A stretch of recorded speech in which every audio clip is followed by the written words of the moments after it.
সারাদিন বৃষ্টিতে ভিজে ডিউটি করলাম আজকে। এমনিতে শীত, তার মধ্যে নামতেছে বৃষ্টি। এই বৃষ্টিতে ভিজে ডিউটি করলাম সারাদিন। অন্যের অধীনে কাজ করলে এরকমই, ম্যাগ বৃষ্টি বলতে কোনো কিছু নাই। ডিউটি তো ডিউটি করতেই হবে, এটা কোনো মায়ের দেওয়ার কোনো অপশন নাই। ডিউটি করা লাগবে, এটাই ফার্স্ট অপশন, দ্বিতীয় কোনো অপশন নাই কেন।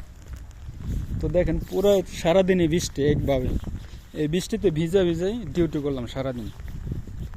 পরের কাজ করলে এরকমই, যদি কাজটা নিজের হতো, নিজে কোনো ব্যবসা বাণিজ্য করতাম, এই 5 লক্ষ টাকা খরচ করে বিদেশ না এসে, তাহলে আজকে এই বৃষ্টির মধ্যে হয়তো বৃষ্টি হতো না। নিজের ইচ্ছা মতো স্বাধীন মতো কাজ করতে পারতাম, অন্যজনের কথা শুনতে হতো না, নিজ স্বাধীনভাবে চলতে পারতাম। গিটির 5 লক্ষ টাকা দিয়ে, ক্যাশ টাকা 5 লক্ষ টাকা দিয়ে মানুষের গোলাম হয়ে আইছে সৌদি আরবে। সৌদি আরব হয়ে মানুষের গোলাম হয়ে কাজ করতেছে, এর চাইতে দুঃখজনক কথা আর কিছু হইতে পারে না। তো যাই হোক, আইসা পড়ছি যেহেতু, এখন তো আর কিছু করার নাই, এখানে কাজ করতেই হবে। এই বৃষ্টিতে ভিজে কাজ করতে হবে, রোদে পুড়ে কাজ করতে হবে। 5 লক্ষ টাকা দিয়ে আসছি, এই 5 লক্ষ টাকা তুলতে হবে। ক্যাশ টাকা মানুষের দিয়ে মানুষের বাড়ি গোলামি খাইতে, তারপরে সেই টাকা তুলতে হবে। এই হলো আমাদের বাংলাদেশের মানুষের মন মানসিকতা। তো ফার্স্ট টাইম বৃষ্টি নামতেছে আর কি এই সিজনের। এই বৃষ্টিতে ভিজছে, হয়তো রাইতে মনে হচ্ছে জ্বর আসতে পারে, বলা যায় না। কারণ প্রথম অবস্থায় বৃষ্টিতে ভিজলি বাদে জ্বর ঠান্ডা এরকম রোগবালাই হয় কিছু। তো আজকে যে হবে না তার কোনো গ্যারান্টি নাই, হতে পারে। তো দেখা যাক আর কি, আজকে রুমে যাওয়ার পরে একটা নাপা খাইতে হবে।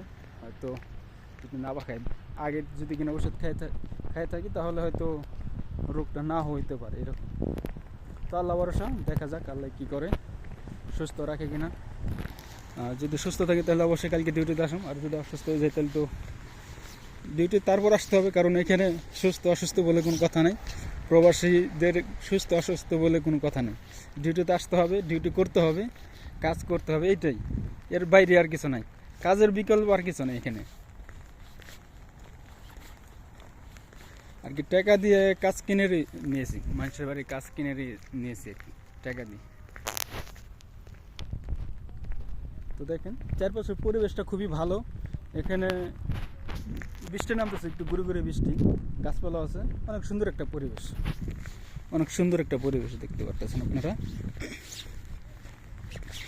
তো এমনিতে পরিবেশ মোটামুটি ভালো, কিন্তু টাকা নাই এখানে, টাকা শুধু পরিবেশটাই ভালো, এর বাইরে আর কিছুই নাই। তো অন্য অন্য দেশে থেকে যে লোকগুলো আসে, তারা কিন্তু ওই যে 700 টাকা বেতন আসে না। আমি যেমন 700 টাকা বেতন আসছি, আমাদের বাংলাদেশের মানুষ 700 টাকা বেতন আছে 5 লাখ টাকা দিয়ে। কিন্তু ইন্ডিয়া থেকে যদি আসে, তাহলে তাদের বেতন হয় সর্বনিম্ন 1400, 1800, 2000 এরকম হয়। কিন্তু তাদের টাকা লাগে মাত্র 1.5 লক্ষ টাকা, সর্বোচ্চ 1.5 লক্ষ টাকা লাগে। অনেকে 80,000 টাকা দিয়েও আসে। পাকিস্তান বলেন, তারপর আপনার শ্রীলঙ্কা বলেন, এছাড়া আপনার নেপাল, এইসব কান্ট্রি থেকে এরা এদেশে আসে, দেখা যাচ্ছে 1 লক্ষ 2 লক্ষ টাকার ভিতরে। আর আমাদের বাংলাদেশ থেকে আসতে হইলে ওদের 5-6 লক্ষ টাকা লাগে।